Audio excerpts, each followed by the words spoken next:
So this is the Isaiah scroll from the Qumran, the Dead Sea Scrolls, and it basically in Isaiah 42, verse 1, it's supposed to say, "Behold, my servant whom I uphold," just this word, which is in Hebrew, is in modern Hebrew that'll be etmach. This word here.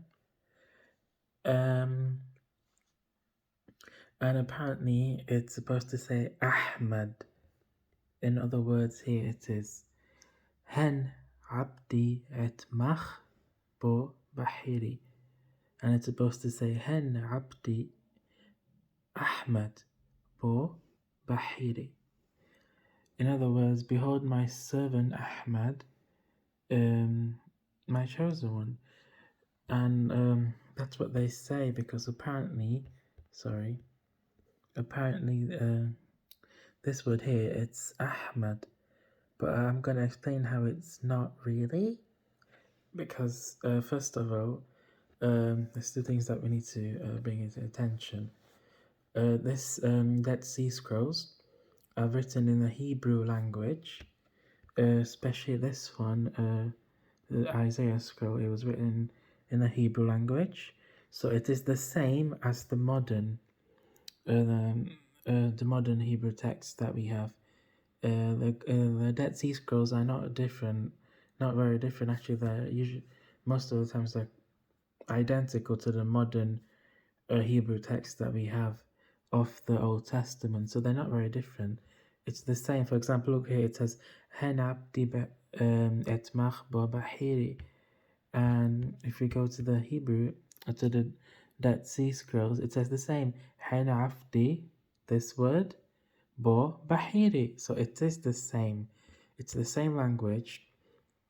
The only difference is that today's Hebrew is written in the Hebrew square script, which this script text also is in the Hebrew square script. However, it's written in a Hasmonean or Herodian style, and if you wonder what that is, there's a great article, whatever you want to call it, by Hilla Daifani from the University of Oxford, and she basically explains how the different letters differ throughout different times and traditions and so on. And so this particular scroll is written in a Hasmodean, or also known as the Herodian script. And so I can read it, most of it, because I can read Hebrew, but sometimes I'm like, what is this letter? And that's because the letters are slightly changed in modern usage. So I did actually find the alphabet, as you can see, the Hasmonean script, and I did learn it as well, just so I can read it properly and actually see what it's saying. And so, okay, let's go first to the actual text, which basically says, where was it? Sorry. Here, et. So basically, the word in Hebrew, it's supposed to be et mach. Yeah, that's in modern Hebrew again. Here it is, written in modern Hebrew. It's Aleph, Tav, Mim, Dalet. And I'm not sure if you can see the diacritics under the letters. So that's in modern Hebrew. They've added those. They don't exist in ancient scripts because they didn't use them. And I'm not sure if you see that diacritic below this letter. Sorry, where is it? Meme, which is supposed to be in modern. In English we will call that an M. So I'll use this so you can see it. This letter, and underneath is a little T. It looks like a T, and that's a diacritic, which is supposed to make the sound, I guess. Etmach in modern Hebrew, but actually in a lot of Hebrew traditions, it's pronounced as an O sound. Not really an O, it's more like an O. So, like for example, the Yemenites, they pronounce it as etmoch. And if you look at the word here, uh, how many letters does it have? Okay, let's count. Aleph, that's 1. Taf, that's 2. Mim, that's 3. Waw, that's 4. This letter here, guess what that is? Yes, that's a kha or a kaf. A kaf can either be hard, k, or it can be kh, soft. And there's an H there as well, which I don't know why it's doing there. So basically, it's 1, 2, 3, 4, 5, 6 letters. But in the modern one, it's only 4 letters. That's a bit confusing, isn't it? Let's look at it again. So this is an aleph. This is a taf. It's not a ha. It's a tav. It's pronounced like a T. It's not Ahmad. It's at m o ch, and this is a H. So I think the writer would have pronounced it as et mocha, because that's an H, and at the end of the words it's pronounced as either an e or a. So I think he would have wrote et mocha, and I think the verb in the present tense would be an a. I think that's what they did in the Aramaic language, and at times, and I guess in Hebrew it wasn't. So I guess the writer would have had spoken Aramaic, so that's why he might have added the H. And again here, if you go to hen, it's actually her, her. So it's henne, which is also Aramaic. They also say henne or hinne, which in Arabic we would say ha. But basically it means behold. So again, it's an extra letter there, which is basically shows the Aramaic influence on this. So it doesn't say Ahmad, it says et mocha. And again, this O or wow, it's not there in the modern Hebrew text.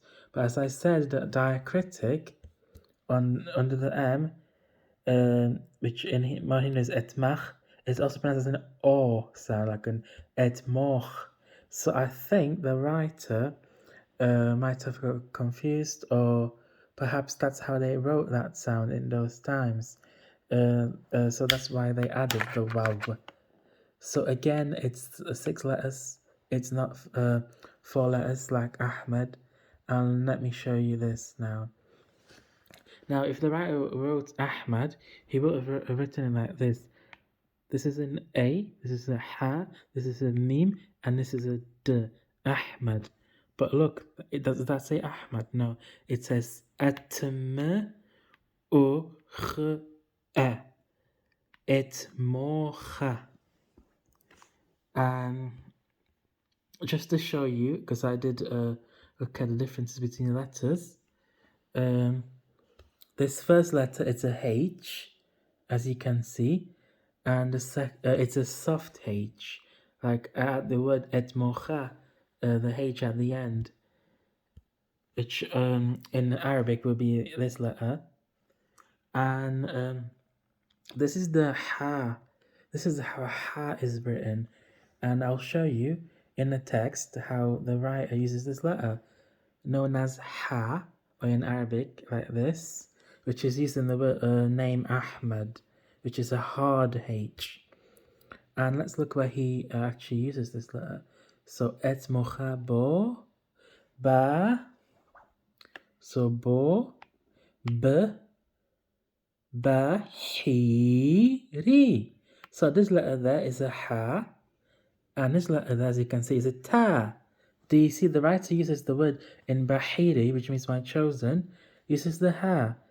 And how did they write ha in the Hasmonean text?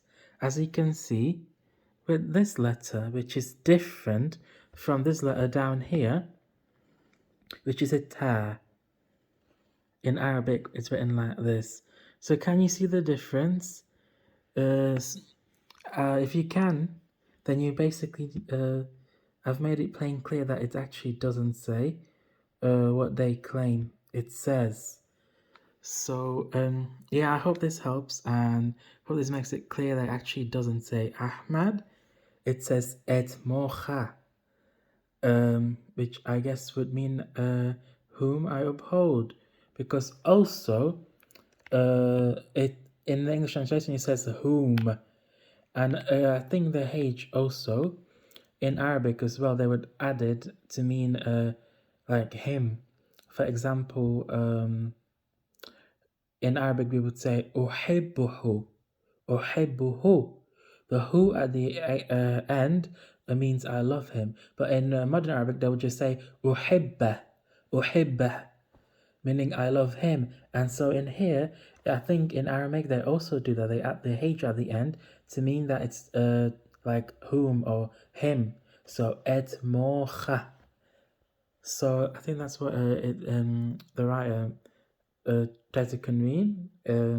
I mean, basically, I hope you guys understand. Sorry, I have ADHD. My brain works fast, but I did look into this, and I hope of the evidence that I've given you shows you that basically it doesn't say Ahmad because it's 6 letters, and yeah, it's not a ha, it is a ta, and a ha looks like this. So okay, thank you guys.